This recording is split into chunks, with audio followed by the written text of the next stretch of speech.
And I guess the reason I've been interested in CO2 is one of the reasons folks talk a lot about upper ventilation is to get rid of CO2 in some of the literature and the moisture. And the question I had was why?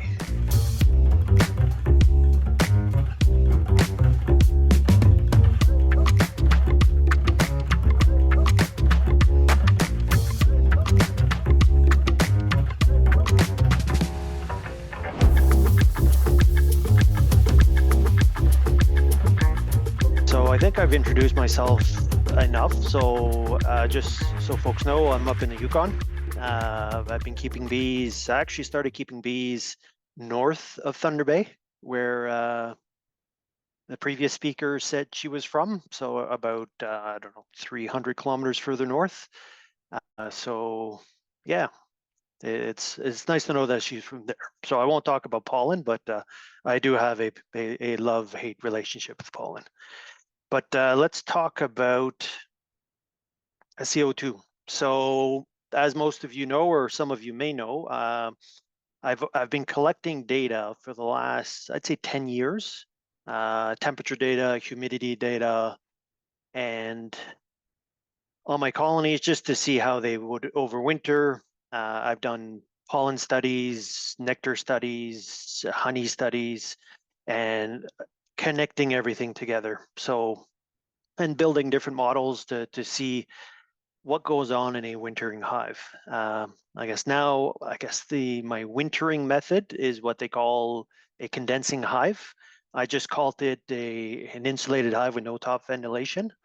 And then people started calling it condensing hive. So we'll move on. So I'd say in the last, I'll just hide that. There we go. In the last, I guess, while I was collecting data,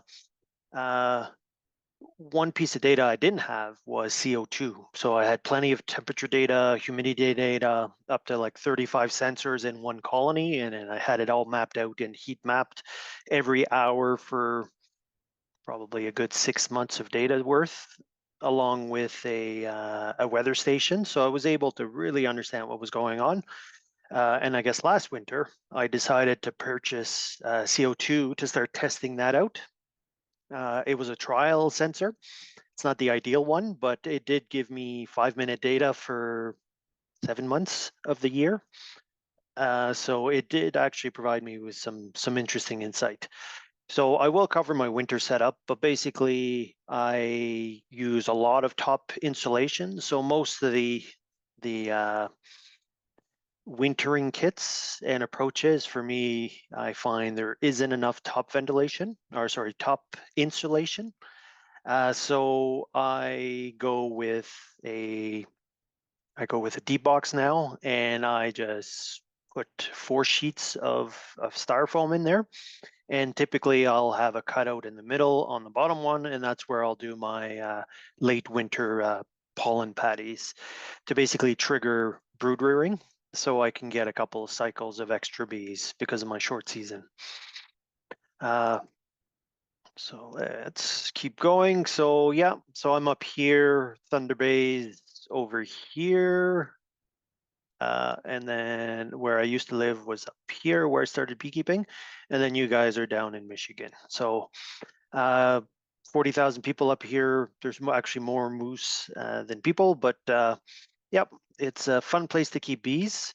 Other than winter, I think we have it easier than most of you, especially once you understand the climate bit of things, because we don't have whatchamacallit, wax moth, those beetles. We do have Nosema and amoeba, but Varroa in general are fairly easy to handle up here. But and I'll talk about that and the link with CO2, or a likely link. So and I guess the reason I've been interested in CO2 is one of the reasons folks talk a lot about upper ventilation is to get rid of CO2 in some of the literature and the moisture. And the question I had was why, and what is high? And And I guess for the last 10 years, I've been just insulating decently, minimizing my ventilation to bottom only, even having a wide open screen bottom board protected from direct wind. And I was getting really, really good overwintering, and the bees were doing fine. And so I was questioning some of the interpretations about the why. And the more I looked into it, the more I started realizing that probably CO2 is being underutilized, or the understanding of it. So bees can actually tolerate a really high percentage of CO2 in the air. So typically, like atmospheric is, we'll say 0.04 percent, or 400 ppm or less. But in the beehive, it'll be up to 1% to even 8%. And the bees seem to do, I guess, at really high levels, they probably, it won't be good. But in my 1 year of collecting data so far, you can see that if it gets too high, the bees actually deal with it and do something to reduce it. And there's things as a beekeeper you can do to mitigate that. And the other really nice piece of information I found is hypoxia. So hypoxia is low oxygen levels in the colony. Likely reduces the bee's metabolic rate.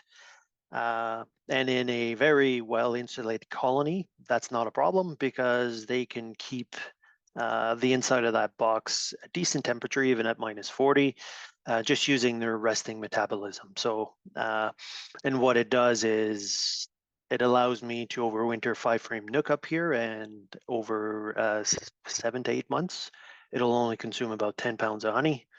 A single, same thing, very low consumption rate. So hence, I'm happy. I do a bit of feeding in the fall just to top it off, but I really don't usually have to feed in the spring, other than the patties that I use to get a few rounds of brood.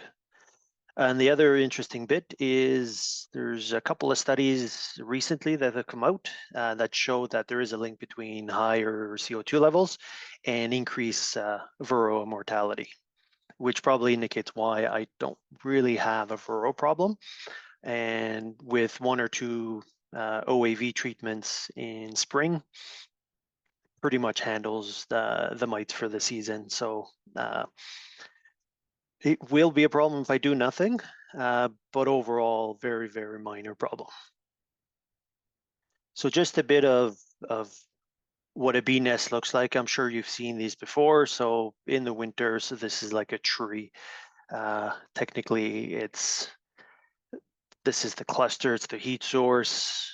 The top is very well insulated, hence the reason I go with that R40. Because you do get 25% or more of the heat loss through the top. So it's a way of pushing the heat down. So the sides are moderately insulated, which is okay.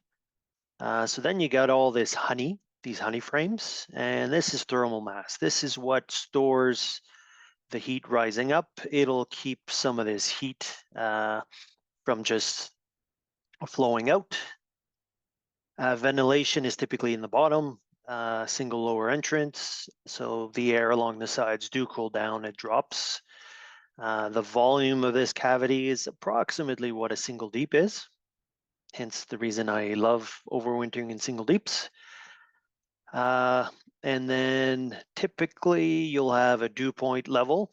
So the condensing hive principle is you actually have a sidewall or something where the air will be cooler. As the warm air drops, it'll hit that dew point surface, and then that's where condensation will happen, and then it drops out. And sometimes with solid bottom boards, if you don't manage the moisture, you'll get your bottom entrances, I guess, frozen up. Here it will freeze and you get a big block of ice at the bottom of your colonies.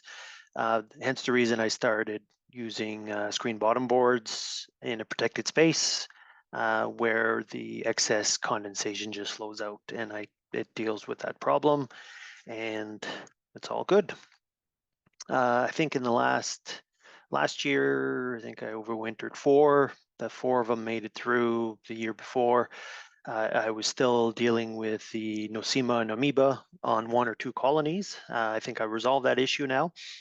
But overall, my wintering is, so when I look at a colony, I can tell you, that colony is going to make it through the winter, and I'm 90% sure it will. So there's things you can do and learn about your bees to raise your level of confidence. The one thing with having moisture inside or condensation is the bees will have access to water. So even at -40, sometimes they'll heat the box up. You'll get these crossover points, and the air temperature around these crossover points are in like 15 degrees Celsius and up. So it means that the bees actually have access to those surfaces if they were thirsty. And one thing with our winter air, and that's even down where you are, anything below 32 F, even at a 90% RH, the air is actually lower humidity than what the bees need to overwinter healthy. Hence the reason for me it's important that I keep the moisture in there. Because at -40, we get about a week or 2 of -40 and below. The air is dry. There's probably, it's close to 0 grams of water per cubic meter, so there's no moisture in the air. So the bees get dehydrated and they're at risk. And what happens is this format is CO2 accumulates because this ventilation is a natural convection. So there's no active, there's very little active fanning in a wintering colony that's in a turber.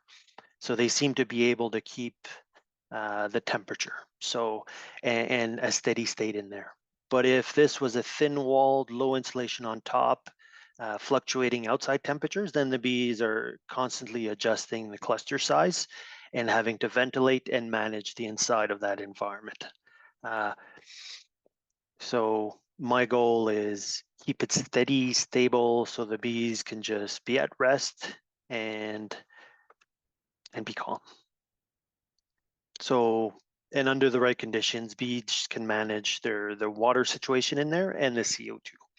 And I've got a couple of examples where I'll show you that. So there are charts. If you've seen some of my past talks, there's lots of charts, but what I'll do, I PDF the presentation because it is a new presentation. I've never given it before, so I'll pass it on to James so he can share with the group.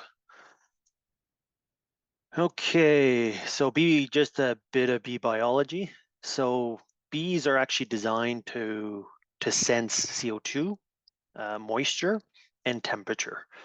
So they are sensitive to it. So it tells me that they've evolved to understand the impact of these on them.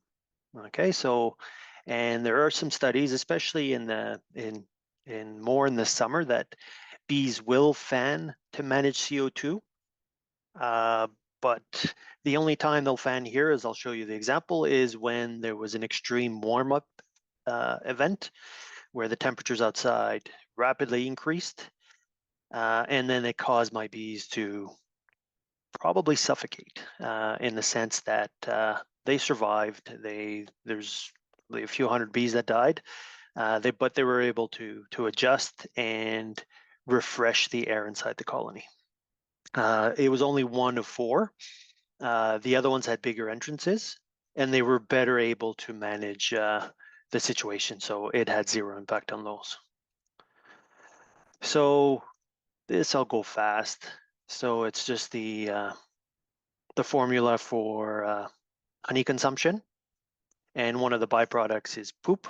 There's energy. There's the muscle contraction when they're actually burning the sugars, and then we get moisture and CO2 out of the equation. And the output is some heat. So just a bit on this principle, this hypoxia thing. So hypoxia just means low oxygen. And you'll see for my future monitoring, it looks like I'm going to be looking for O2 sensors.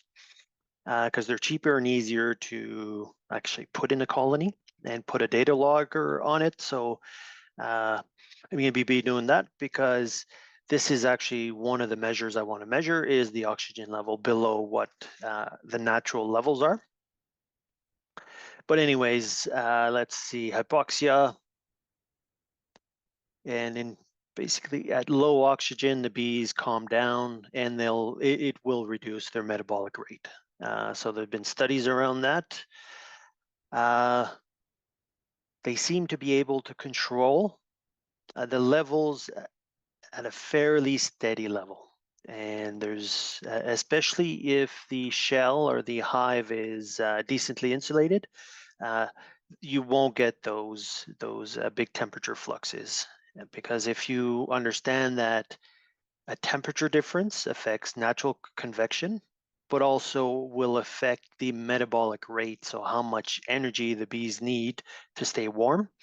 So the more energy they need to stay warm, the more moisture and CO2 they'll produce. So you can see how there's a cycle there. So the more steady the environment it is, the more the bees, basically, it's almost passive control. Throw in a top ventilation, your CO2 will just fluctuate based on how much the bees are consuming, and there won't be any, I guess I won't say stagnant CO2 air, but basically the CO2 gets vented out the top. So the positive properties of the French word was coming out. The beneficial things of this hypoxia in a top vented colony is just not possible because it's vented out and the levels won't be high enough to create this ultra low metabolic rate. Okay, so, and this is probably why I've done talks to groups down there, even further south than you, and my colonies in 7 to 8 months typically consume less honey than what most of you consume in your shorter winters. So the only explanation is, yes, there's insulation, but they're just consuming less honey. So because folks say, oh no, how the hell do you keep a 5-frame nook where you live for 8 months and only consuming 10 pounds? So they do it. So there are things that we can do. So if you don't want to feed, then I'd say one of the objectives is fall feeding is good, especially up here, because it's nice clean feed. So it helps with gut health. So this is, I'll skip over here, but there's curves here that show as the bees get colder, their metabolic rate increases. So bees at rest, so say 20,000 bees or 18,000 bees at 18C will produce 8.4 watts at rest. So that means they're just there and they're just not doing anything. They're going to produce 8 watts of energy. So start dropping it 13 degrees, 2,000 bees will produce 12 watts. So you can see, hence the reason sometimes you have those heater bees. You'll have a fewer number of heater bees because they'll just activate and energize themselves. But the thing you need to remember, higher metabolic rate. So the aging rate increases, honey consumption increase. There'll be more H2O, so more water or moisture pumped into the air through respiration, and the poop levels will increase in that colony. And at some point, they need to manage that. And this is an example. I think it was minus 15, me taking a picture of my cluster. I think this was in a single, and this is right, maybe not even an inch from the bottom of that box with my camera pointing up through the bottom entrance. And you can see it's a fairly loose clusters. These are bee butts sticking out. And what I'll do is I'll show you what the temperature profile looks above them, and you'll see how, yeah, they do some clustering underneath, but it's a very loose cluster above that colony because the insulation, that R40 surface, is way more insulative than what the bees can do with their cluster. So they're actually quite relaxed up there. Okay, So what I've been doing, so last year I bought one of these sensors. It's used for a greenhouse, and I actually did use it for a greenhouse this summer, uh, just to see what CO2 levels in a greenhouse with a wood stove and a heater looked like. It was quite interesting. It might be another talk for the future. But so the CO2, it took a reading every 5 minutes, and I've got a router in my house, and the colonies are about, I don't know, 50 meters, 100 meters from the house, so 100 yards, and it uses LoRa, so long range. It's a type of signal, and so it's just beaming temperature data, ppm CO2, and humidity. At this location here, I put a little screen on it so the bees couldn't propolis it. Yes, it's a closed space, so you will get stagnation in here, but you'll see through the data that there is spikes. So for example, I'm not sure if you see this bar, I'll move it. You'll see that, for example, the orange on the background there, this is temperature, okay? And this is the axis for temperature. The CO2 is the one in the front, so it's like this pinkish one, and you can see there's spikes. So these spikes, if you looked on the time scale, they're anywhere, because it's 5-minute data, you can actually see the respiration cycles, which was quite interesting, and it does match literature. And then you can see the humidity spikes. Okay, so this is for this location. So this tells me that the air is actually not that stagnant because there are impulses from what the bees are creating. So if this was flatline, high flatline, then it would tell me that the bees are not having impact on it. So it actually shows that it's making adjustments, or it's catching the pulses from the cluster as it's producing the different gases and affecting the temperature, which was quite neat. And then over here, you can see the temperature is flat. And then there's a couple of CO2 burps up to 1%. And then this, it might be the cluster, might be them venting, it might be them moving around the sensor. So this is the first year of me running CO2, so I'm still learning the process. Okay, so that's good for that. And this is just example of a winter's worth of data. There is that article in ABJ that I wrote, but this blue in the background here, so that's the level. You can see that for the majority of winter, especially during the colder times, so this dark blue line here is the outside temperature. The orange line is the temperature at the entrance. So I have a sensor pretty much right at the entrance. And then this green line is the temperature where I'm measuring the CO2, so on top of the cluster. And you can see how in the beginning here, the temperatures aren't very cold. They're around 0 Celsius, pretty flat line. And you can see that the bees, they're not really clustered. They're very loose, hence the reason there's not much CO2 accumulation. And then I think it dropped to the -20s, and then you can see how the CO2 starts increasing. So probably the lower, just from past observations, so the lower part of that cluster is probably clustered, and the above, so they're limiting ventilation. So to me, this is an indication of how much ventilation is actually happening in that box.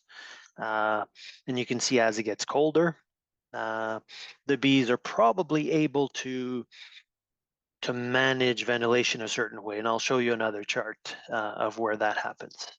And then you can see humidity here is above the cluster, and it's around 80%. I don't have any 80% at, say, almost 20 degrees Celsius. So just under around 70 something Fahrenheit. So people might say, oh, wow, that's high. It's only high if it's in a cold colony, it condenses out. But the bees typically need 60 to 70% RH at 20 degrees Celsius. And that seems to be the set point they want to keep. So the reason I want to show this here, this red circle here, is this was an interesting event. So you can see it was in the -20s, it'd been -30 something, and then we had a rapid increase where it warmed up by about 25, 30 degrees in less than 6 hours. And then the bees panicked. I just happened to be outside at this time in front of the colonies, and I saw a burp. So I saw a bunch of bees burp out of the colony, pretty much beard out. And I'd seen it in the past, and my remedy in the past was just take off the lower entrance guard to open it up, and then they just seemed to calm down, get the air they needed, and replenish. I did have two colonies side by each here, and one was reacting this way, and the other one was normal, no extra sounds, no nothing, but it did have a much bigger lower entrance and a lot more lower ventilation. So I have a feeling that the one with the constrained bottom entrance, which is this colony, the rapidly rising temperature caused the bees are still at a fairly high metabolic rate. They're producing X amount of heat, moisture, CO2, and then they got really hot really quick. And then they weren't able to adjust themselves quick enough to compensate for that extra heat. So what that did, it spiked up the CO2. So my gut feel here, you can see humidity spiked up, everything spiked up. So hence the reason I want a sensor that goes up to 100,000 ppm is my gut feel is this spiked up above dangerous levels for the bees. And hence the reason here, they panicked. So they started fanning, heating up. So remember, this here is the temperature at the entrance. So you can see how the temperature at the entrance was below zero. And all of a sudden, it was above probably close to 25 C. So it just tells me the bees burped out. And I observed it. And And so it told me that the bees, so these are the bad levels. So this winter, my entrance is bigger and to avoid these types of situation. And this green line is the temperature above the cluster. So you can see how it spiked up. So bees, these active things, so this is active fanning. And most of these other situations would just be natural convection. And then there was a couple little events here, but I'd learned my lesson. So from this point on, I wasn't getting the same amount of dead bees.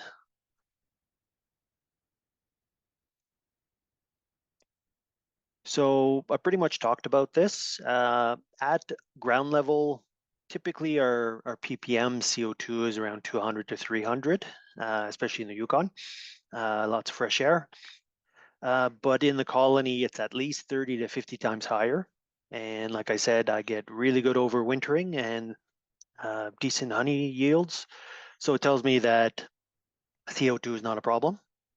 Study has shown that basically they've tested the bees up to 8%, which is 80,000 ppm, and there was no adverse effects. But the key is for how long, and that's the reason I need more data is to look into the for how long, so I can get an understanding of potential impacts on Varroa, but also the bees and what they do and how they manage the gases at those levels. And like I mentioned before, right now the O2 sensor is sold out, but once it becomes available, I'll buy a couple, and then in my colony setup, I can wait for a 0 day. I can pop the top up really quick and put a sensor in there without really disturbing the bees. So I'll do that a bit later. So this, to measure bee mortality, I've got this thing on my entrances where the bees, if they puke out, they'll get captured on this tray here. And this is what I was doing for my nosema and amoeba disease monitoring. So I would test these bees.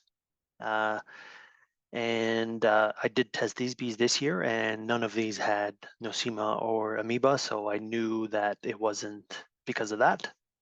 Where prior years, these bees would test very high nosema and amoeba. So again, in general, my belief is CO2 levels especially in a decently insulated colony with no top ventilation, the levels are pretty flat. And what would cause havoc is a rapid warm up outside, but there's ways of mitigating that with some sunshades, shading that front entrance. If I don't have to go for a cleansing flight for 7 months, uh, there's ways to manage that. And the other thing is my screen bottom board in that open area below my colonies actually acts like a refrigerator, and it keeps the colony chilled, preventing it from overheating, or the bees activating too quickly. So it tells me that the bees, because they do have sensors for CO2, temperature, and humidity, that if it reaches levels that are not good for them, they'll do something. And hence the reason why I've noticed that they'll vent or cluster or puke out and beard even at -15 if there was a situation. But since I've managed my lower entrances now to a decent size with screen bottom open, I don't really get that issue. And like I said here, if you do go with a condensing hive, err on the side of a larger bottom entrance. And literally the way it works, so I'll show you in the next slides. This is just an engineering picture of it's actually a human here. So it's called displacement or diffusion ventilation. So you have got diffusers where you let fresh air in, and human air or human heat, the heat off our bodies, is actually what drives the ventilation in that room. So there are some offices and places that they use very little mechanical ventilation, and most of it is just this type. But it needs to be designed and on purpose. So yeah, displacement.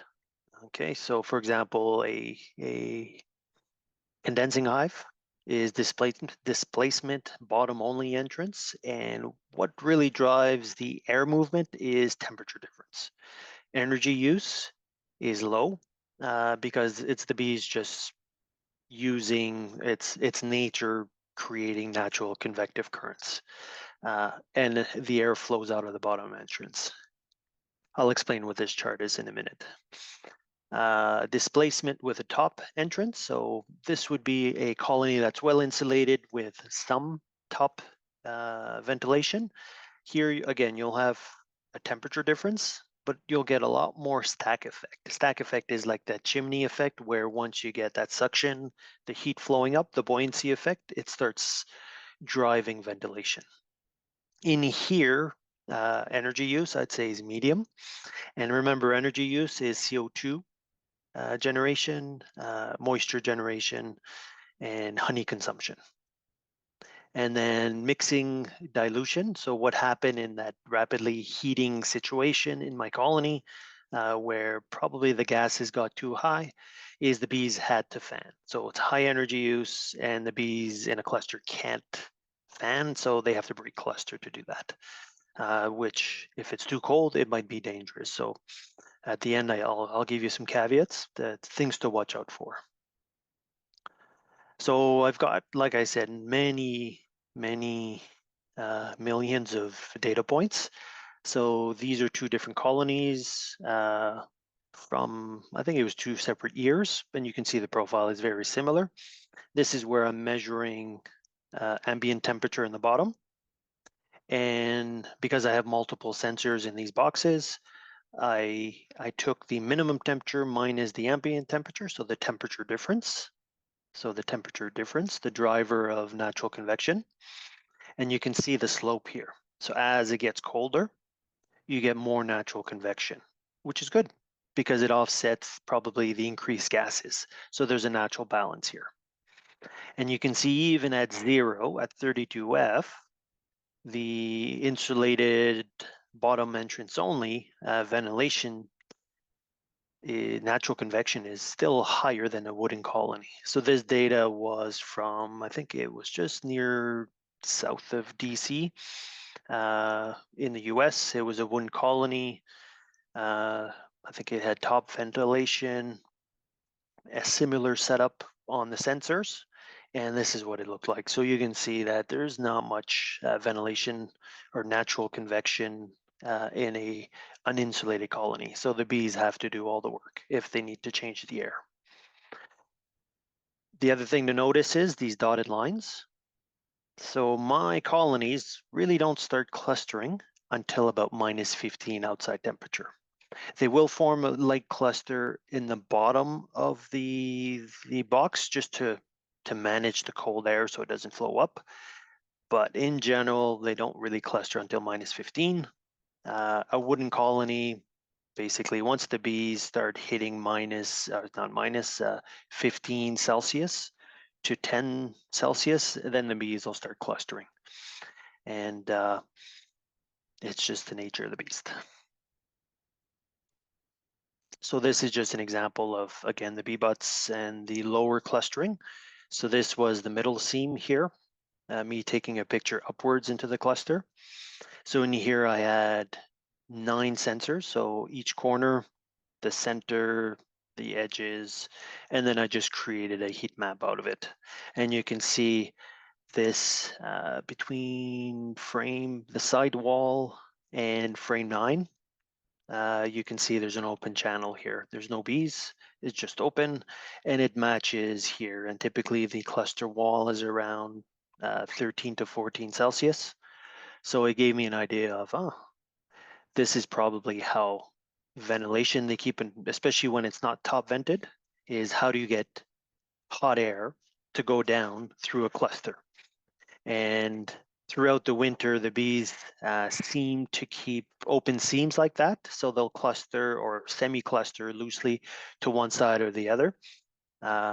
To my theory is allow warm air to rise and then pretty much cool down, head down, and then this is where condensation happens. So bees aren't stupid, so they won't create an open channel in the middle because it just wouldn't be right. So for example, this colony, I had hourly data for like 7 months, and this cluster moves around. So this channel is sometimes in the front, sometimes on the side, but it's typically on either side and sometimes in the front. So it's how they do manage air. So the bees are able to move air in a very sealed colony. So this is my engineering side coming out. And to show, you can see here again, the pink line here is CO2 accumulation to 1000 ppm. So what I did is I took the geometry of a single colony with a modeling of air exchange, so changing the air, using how much CO2 bees actually produce, 20,000 bees, just to see what it would look like. How long would it take theoretically for the CO2 to accumulate to above 10,000 ppm? And you can see here, I think it was 8 hours. And then if you look at stuff like that, it's pretty close. So 9 a.m. to 3 p.m. So it just gives me an idea of how things work. And ACH is air exchange per hour. So how much ventilation you have. So you can see the less ventilation you have, or the more ventilation you have, excuse me, the less CO2 accumulation you'll get. Okay, so hence the reason that CO2 only matters if you don't top vent. If you top vent, you won't ever have enough CO2 in that box to make a difference from a metabolic rate, or I'm assuming, I think you need at least 6%, 4 to 6% CO2 to affect Varroa mortality. So it's just, but again, there's caveats and there's things you need to watch out for. So on the CO2 and the Varroa, so I think it was Dr. Cory in Winnipeg, so in Manitoba, who with one of his postgrads, I think, done some research on the potential use of carbon dioxide for Varroa control. And there's a couple years ago, a fellow, can't remember where he's from, Wisconsin, maybe, I can't remember where he did his study. But he did some follow-up with controlled and indoor wintering and managing CO2 levels. And then, yeah, so basically mites exposed to low concentrations of CO2 had a longer survival rate. And like I mentioned, my colonies are broodless probably from mid-September, really early October. And until I trigger, until March to April, there won't be any brood in there. Why do I know? I've had sensors on them, so I know that there might be micro nests in there, but the sensors aren't picking up any temperature spikes. It's pretty steady at 20°C. So it tells me that mites can live a lot past 45 days. So it's more they can overwinter the whole winter with no brood. So brood cycles are good. Or a broodless cycle is really good, I'm thinking, because what it will do is, because you notice the CO2 spikes. So over the winter, I have a feeling that there are occasional spikes over the 6 to 8%, which probably stresses the mites more than it does the bees. So it does lower their survival rate. And then, yeah, so literally that's the studies say there's probably an opportunity of using CO2 during wintering time when they're broodless to help manage or reduce the stress, the Varroa stressors and the impacts on their colonies. I don't use miticides. Like I said, I just use OAV. And I've been able to get away with 1 or 2 treatments in spring. I usually do 2 because I do trigger early brood rearing, and by the time it gets warm enough outside, there is cap brood. So I have to do, I'd say 1 or 2, probably 2, 3 treatments to manage that situation. And then I count the drop, because I use open screen bottom board. So I'll put a debris tray in there and I'll actually count the mic drops. So hive management. So literally, if you've listened to my wintering talks, I manage my volume. So my goal is to have a lot of bees in a small volume. So I've had like mega bees where I've needed doubles. Typically, I like singles better. Why? Because it's tight. There's a lot of bees in a small volume. And it just means that there's less area or volume for those bees to heat, which means that there's a better chance that they'll be at that resting metabolism more in a smaller volume. If they were in a bigger volume, more surface area, more heat loss, and it means that they'll slightly consume more honey and probably be a bit more stressed. And like I said, extra sheets. I used to use mediums, but now I've got extra deeps in all my poly hive types. So I just go with deeps now. So it gives me that close to R40. And I do have a plug to cover this when there's no sensor or no pollen patties in there. And then you can see here, we don't get much sun in the winter, but even when I do, I put plywood in front here because I don't want any solar effect.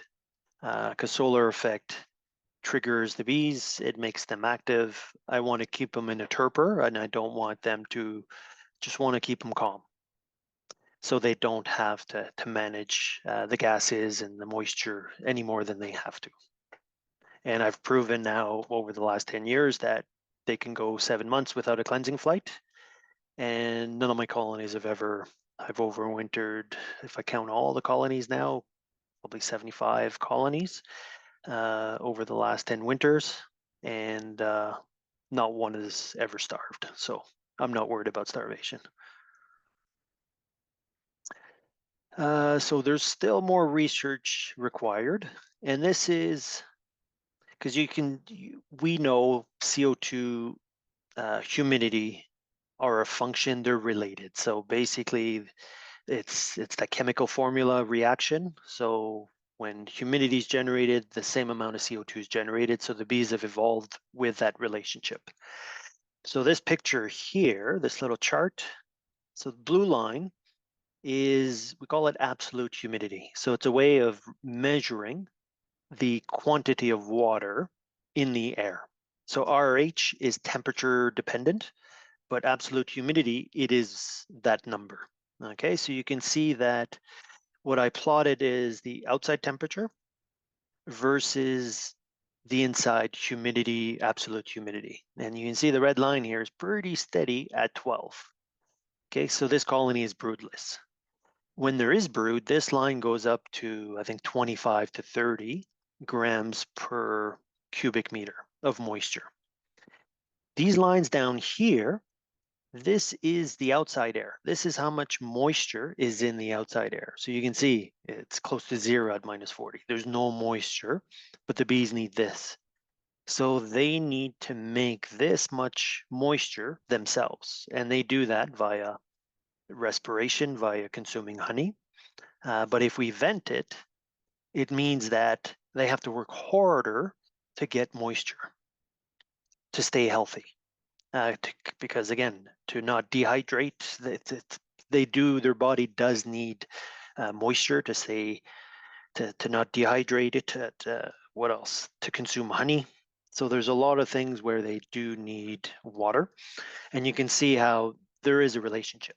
Okay, so you can't. There's no CO2, humidity. They go hand in hand. So if you vent one, you vent the other. Okay, so and I've got, yeah, again, 5 years of data, and it shows this, and you can see the orange here, that's the humidity on the bottom board. So there's a bit more because there is, again, that natural convection, but you can see how you don't get too far from the center of that cluster and the air gets pretty damn dry. So I guess what we need to do is figure out long-term effects of CO2 on the bees' health and productivity. I guess in my case, I've never really worried about it. I've noticed a few negative impacts last winter, and it was around rapidly increasing temperatures outside. It only impacted 1 of 4 colonies, so it tells me that, and the only difference was the other 3 were similar, were the same. This one was different. This one had a different bottom entrance configuration. It was a lot more seal, a lot smaller. So it's something you can manage. And like I said, by playing with upper, lower ventilation sizes, it will have an impact on CO2, how much insulation. So we've got these heating degree days. There's measures and there's data out there that for every region, you know how much heat you need to generate approximately to heat an average home. So that type of data can be used to correlate some of these relationships versus insulation. So it's, the unfortunate thing is there's not many mechanical engineer studying bees at our universities or doing PhDs or master's studies. So the hive dynamics and the actual enclosure is a lot of times ignored by a lot of the studies currently. So hence the reason there's some missing data points there. And I think there was another study I just popped open before, but they talk about venting CO2, and none of them actually talk about the relationship between insulation and CO2 and convection currents in the colonies. So my goal is actually, if you overwinter and you're successful, things are great. Don't change anything. But if you're struggling, or if you're an experimenter and you're curious like me, if that's one of your core values, then just know that we can become environmental engineers using our hives as the, I guess, our boundary controls. And there's a lot of things we can do. And I will be measuring more CO2. Hopefully by the next month, I'll have an O2 sensor, or because I've got a couple 100 ppm sensors now that I need to figure out how to use, and I'll be able to collect the data I need to finish my conclusions. Like I said, higher CO2. There's enough studies that I'm pretty confident in my experiences that it does reduce metabolic rate. Let's see. This one here is not a direct relationship, but by keeping the heat inside, this is more of an insulation thing. So lower honey consumption will actually reduce moisture issues, but it's more about managing things. And then let's see, possibility of using CO2 to manage Varroa. This seems interesting. And what I've done is my wintering model that everybody says, holy mackerel, it's to show that nothing's easy in beekeeping. If you really deep dive and start looking at things, and you can see here I added the CO2 hypoxia under ventilation in the hive, the I guess the design of the hive as a factor, because it starts impacting other parts of wintering. So for me, this I love learning and experimenting and modeling and trying to understand. So it's the way I do things. So let's see, how much time do we have? So what I'll do is, like I said, I'm going to share this presentation with you, and it's got all my notes about contributors to ventilation, top, some recommendations. So folks up here, they do use top ventilation, but what we do is we minimize how big is the upper, but then we shrink the lower entrance. So we throttle how much air can go through that that system. And I'd say a lot of us up here are actually going to zero top ventilation. And like I said, the key with an open screen bottom board in winter is there can't be any drafts. So if I go to, I think I have it over here. So you can see this is my base for my colonies. There's a crawl space underneath here. But during winter, this was, I think, October last year, I start piling snow around and there's no direct air flowing in there. So it becomes a dead air space. So yeah, to manage moisture, typically I say, make sure the bees don't consume too much honey. And if you do that, then typically moisture is not an issue. And then this is just to show this is actual data, and you can see it's, I won't say a hot hive, but it's compared to outside temperature, the inside of the box there is a nice comfy environment for the bees. I do have temperature sensors below these clusters, and on average, it's I'd say anywhere from -5 to about 5 degrees Celsius, which is perfect from a metabolic rate perspective.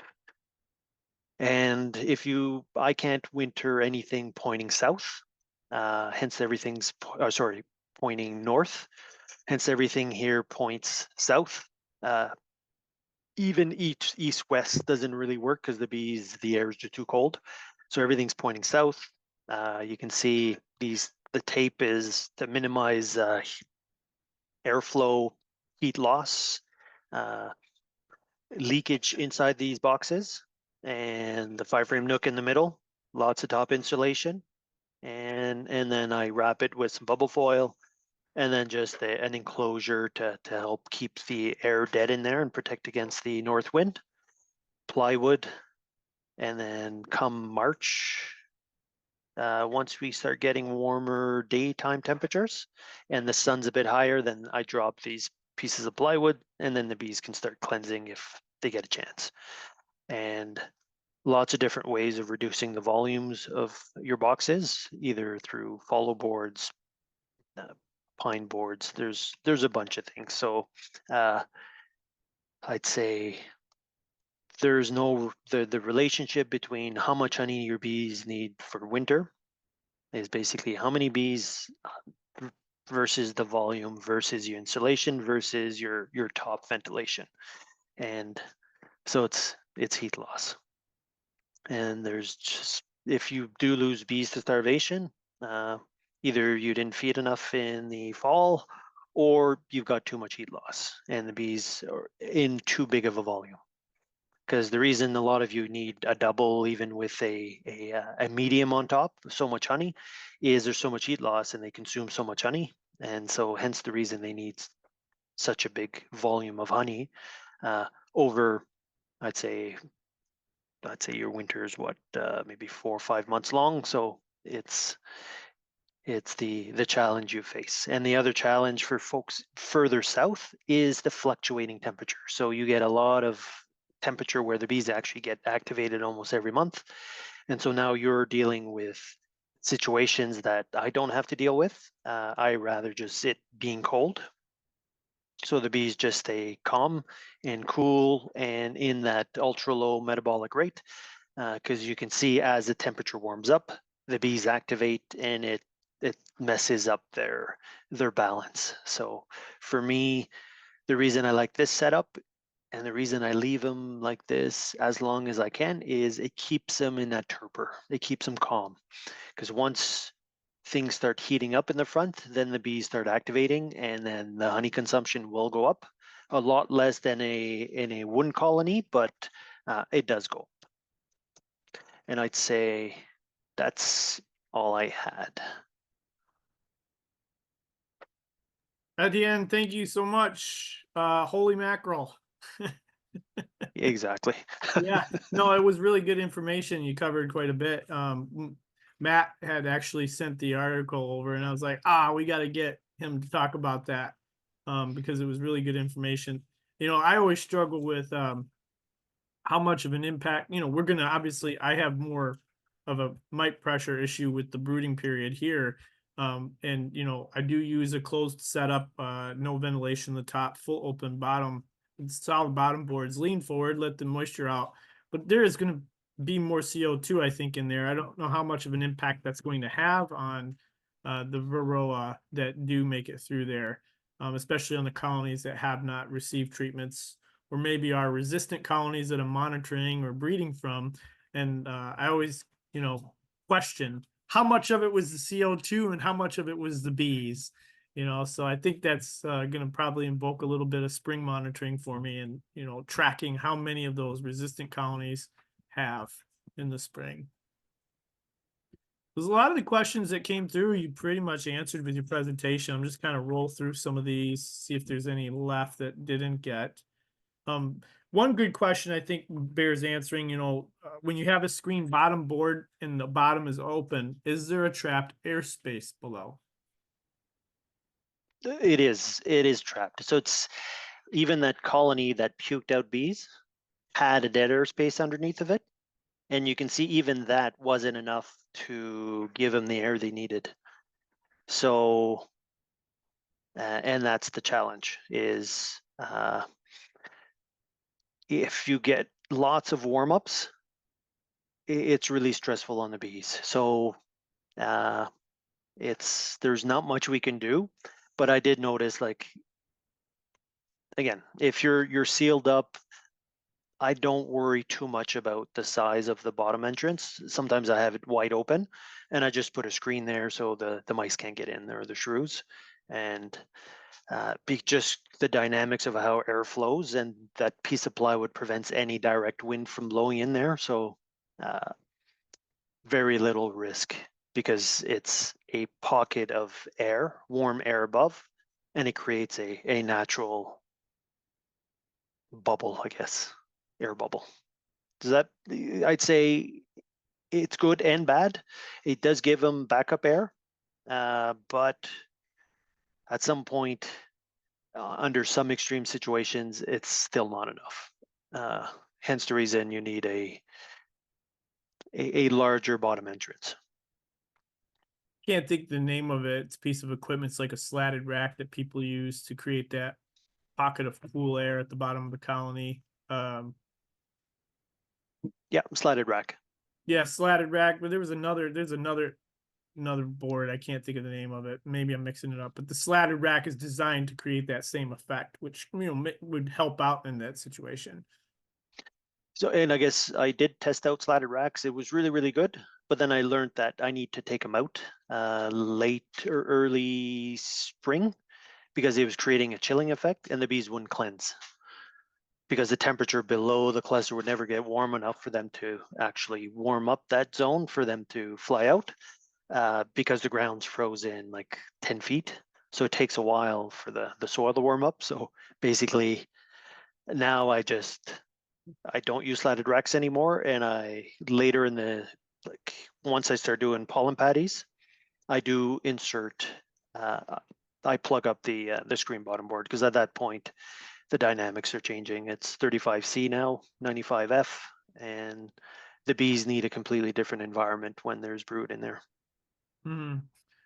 Yeah, I'm always amazed at the temperature that the bees start flying here. I always feel like they're unique, at least, based on the location, the environment, the biome here in southeastern Michigan. I'm close to a city, so we have, a little bit of a higher warming, quicker warming effect in the spring because of the temperature retention, but they still fly at 35 degrees and lower. And I'm just like, wow, that's pretty amazing. I hope they're not going too far, but they're flying. See, and this is where the reason I added an entrance sensor was to understand that. So, and I was like, the space inside the colony below the cluster, once that reaches temperature, then they can cleanse at whatever temperature. Say it could be fairly warm or very cold. Like I think -1 here. I've seen the bees fly around. But it was when that bottom area was warm enough, so above, say, 10 degrees Celsius, and then they can actually heat it up and then fly out. But the problem is if that area doesn't warm up, then they can't fly out, regardless of the temperature outside. I think it was like 10 C outside, and it was a big block of ice underneath of them, so they couldn't warm it up to get out. Yep, I have not had the experience of having snow block entrances, and that was a concern, especially when I first started exploring the setup for the fall and winter. What about snow on the entrance? How will the bees get out? But 7 months without pooping is encouraging. Like you got a little bit of flex there. They'll be all right. They will be. Lots of thank yous in the chat. Merci, Etienne.